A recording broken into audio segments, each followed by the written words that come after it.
my dogs at? What's going on, YouTube world? It's Cruising Nation 3 coming at you again with another video. Welcome to the Dawg Cage, baby. Would you rather live with the truth or die with the lie? Let's open up the cage and let's talk about the Kansas State Wildcats going up against the Colorado Buffs this past weekend.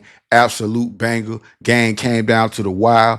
Colorado took the lead with like 2 minutes left in the game, and K-State said no, no, no, no, no, no, no, no, no. And 3 big plays. They throw a bomb in man coverage, and they absolutely take the lead, leaving Colorado with like a minute and some change left, and Colorado do not get it done. K-State came in with a good game plan. K-State came out and ran the ball 43 times for 185 yards, 4.3 yards per carry. And my man Avery Johnson got the job done, hurt himself. I think he hurt his side. I think he went 14 for 23, 224, 2 TDs, 1 pick. Shedeur Sanders had an absolute great game, 34 attempts, 34 completions, 40 attempts, 388 yards, 3 TDs, 1 pick, and that 1 pick was crucial late in the game in the fourth quarter that took points off the board for their team. Listen, this game falls on Colorado. Once again, Coach Prime, Coach Shermer, I'm going to lay this on y'all helmet. Y'all ran the ball 10 times for 21 yards. And I'm not going to include Shedeur's because Shedeur's don't count.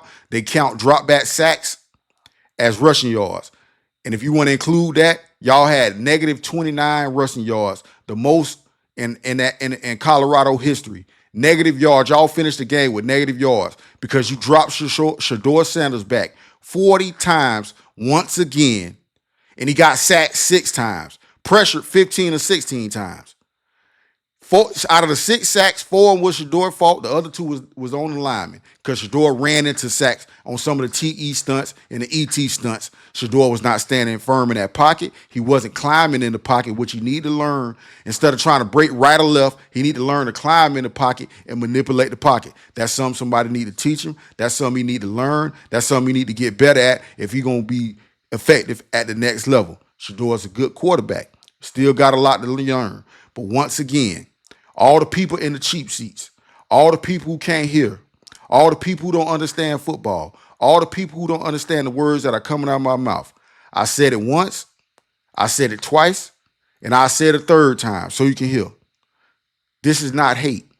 This is football breakdown, analyzing the game that I played my entire life, that I've coached during my lifetime.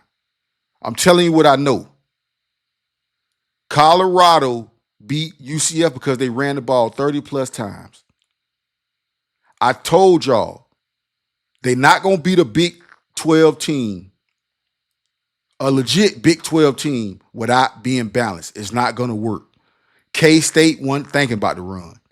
I mean, they was doing TE stunts. They was rushing 3, rushing 4, and they was just coming after Shedeur all night long. And I know a lot of y'all going to say, well, it was a close game. It came down to the wire. You got to understand time of possession. You got to understand momentum. You got to understand controlling the clock, controlling the game, being ahead of the chains. If you get constantly in 3rd and 7, 3rd and 8, 9, 10, you're going to put Shedeur in bad situations, and they're not going to be able to get off the field. They came out, scored first, 7-0. K-State tied the game up 7-7. The whole first half, they did not try to establish the run. When you run the ball, it puts your offense in advantageous situations. You ain't going to bust it for 20, 30 yards every time. You might get 2 yards on your 2 yards on the first 6, 7 carries, but you don't abandon it. When you get your quarterback sacked, guess what you're doing? You putting the team behind the chains. Those are possessions that you could have kept alive. Now, if you short, 3rd and short, now you got the opportunity to go deep into your bag. You can find a long ball if you want to throw it. You can find a short intermediate, or you can throw something short and quick, like a screen or something. But when you constantly in 3rd and 7, 3rd and 8, it's not good on your quarterback. And I've been trying to tell Colorado fans, I've been trying to tell Coach Prime, Coach Shermer, you're dropping the quarterback back too much. 40 times is too much. He need to be 27 to 30. 27 to 30 passes. That ball need to be on the ground 25 to 27 times a game by hook or crook, however you got to do it. And some people going to be like, man, well, they lost Travis Hunter. They lost Amarion. Late in the game in the fourth quarter, they lost the other receiver, good receiver, they lost him.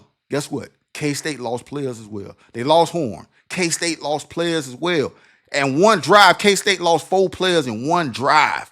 One single drive, 4 players back to back. K-State had guys going out the game too. So we're not going to use that as an excuse. The game was in Colorado hands. The game was in Coach Prime's hands. They did not establish the run game, and it cost them. It cost them. A game is 4 quarters.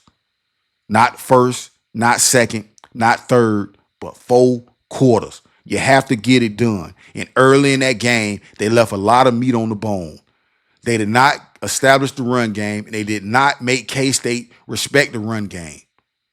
They got stuffed on a couple of runs and completely abandoned it, and it cost them. It cost them time and possession. It cost them. You got to be able to establish the run in this conference, or you're going to lose. They got 6 more games left. Right now, they 4-2, I think. I think Colorado 4-2. I think they lost their first in-conference game. So they still sitting pretty. The conference is wide open. But now they got to go to Arizona. They still got to play Texas Tech. They still got to play KU. They still got to play Oklahoma State. They still got to play Utah. This schedule is not going to get easy, and I think they can win most of those games. I think they got a chance to beat Arizona. I don't like the way Arizona been looking. I don't like the way Oklahoma State been looking.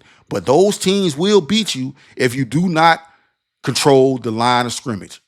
Arizona this week, I think Colorado can win that game this week because Arizona don't run the ball neither, and that's what got them in trouble. Just dropping that quarterback for feeder back 30 to 40, 50 times a game is not going to work. They're not balanced. Balanced teams win games. Teams one-dimensional will lose, especially when you're going up against the elite teams in your conference. And it showed the other night. Because at one point in time, K-State was up 24-14. K-State had total control of this game most of the game. They scored some late touchdowns to take the lead. K-State quarterback threw a pick and stuff like that, but K-State was in control of this game the whole entire game. They wasn't tackling well. Colorado was not tackling well. They was out of their gaps.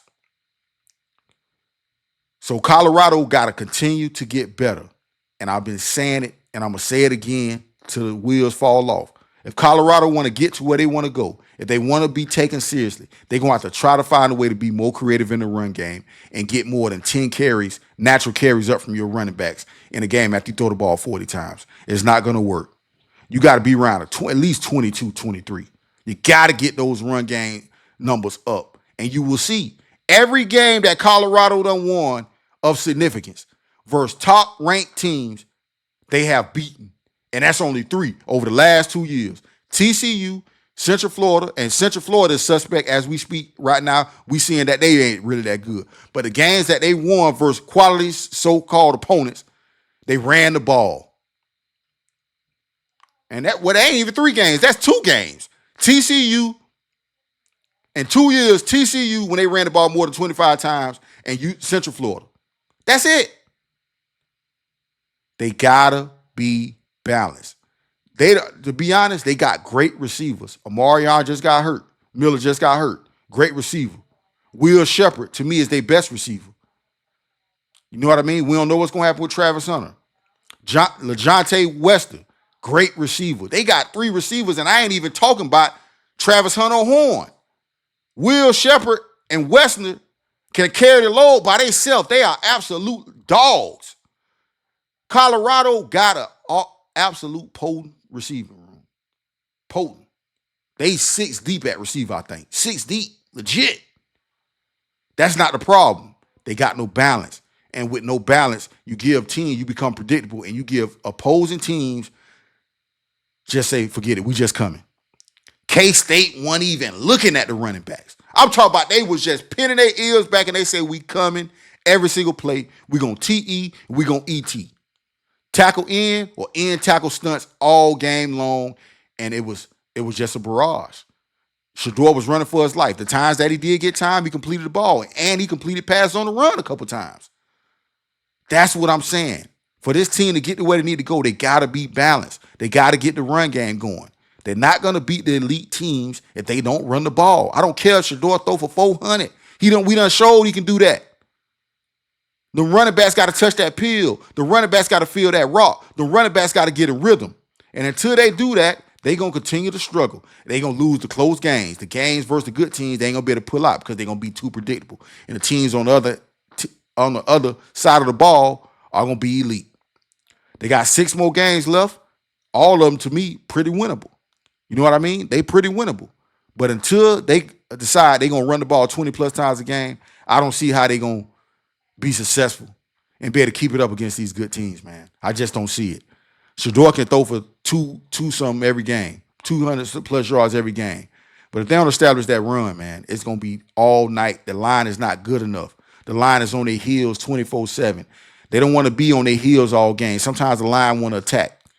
The run game going to help the passing game. The passing game will help the run game. But it all got to coincide together as one big conglomerate. And I think Prime reverted back to the old ways. After the last 2 weeks, he was doing great. And I ain't even going to say last 2 weeks. I'm going to say the last week, he was doing great. You got to stick to the run game for Colorado to be successful.